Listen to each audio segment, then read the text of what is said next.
అగో కాంగ్రెస్ కండువాలు కప్పుకొని అందరూ నిలబడి ఇట్లా పెద్ద పటాకులు వేల్చిర్రు. అటెనక సిక్కి ఒకరికి ఒకరు స్వీట్లు తినిపించుకుంటారు, మిఠాయిలు తినిపించుకుంటారు. మేయర్ విజయలక్ష్మి మేడం అయితే అందరిని దగ్గరికి పిలుచుకుంటా మరీ లడ్డూలు సుంచి నోటే పెడుతుంది. సంబురాలు చేసుకునేటోళ్ళు అంతా కూడా కాంగ్రెస్ పార్టీ కార్పొరేటర్లు ఉన్నట్టున్నారు. మరి విజయలక్ష్మి మేడంకు ఈయనంటే నచ్చడా ఎట్లా? లడ్డు పెడితే వద్దు అని ముఖం పక్కకు దింపుకున్నట్టు లేదు, వేరే సార్కు తినిపించింది. సారు నోటే పెడితే కూడా తిన్నది. ఏమో మరి అందరు తినిపిస్తే తిన్నది కానీ గాసారేవోలో కానీ ఆయన తినిపిస్తే తినలేదు ఎందుకు అని అందరూ అనుకుంటున్నారట. అయితే అసలు ముచ్చట చెప్పలేదు కదా. జిహెచ్ఎంసీకి బడ్జెట్లో మళ్ళీ సర్కారు మస్తుగానే నిధులు మంజూరు చేసిందట.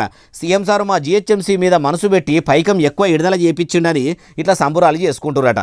అమ్మా మేయర్ విజయలక్ష్మి మేడం గారు నిధులు వస్తున్నాయని సంబురాలు చేసుకున్నాడు కాదు, అవి సకాలంలో పట్టణంలో ప్రజల పరిశాన్ తీర్చేందుకు ఉపయోగపడితే ఫాయిదా ఉంటుంది. పక్కదారి పడితే మాత్రము ఇంకా పెద్ద పరిశాన్ ఉంటుంది. అట్లా కాకుండా చూసుకోరు మేడం అంటుర్రు ఈ ముచ్చటిన్నోళ్ళు.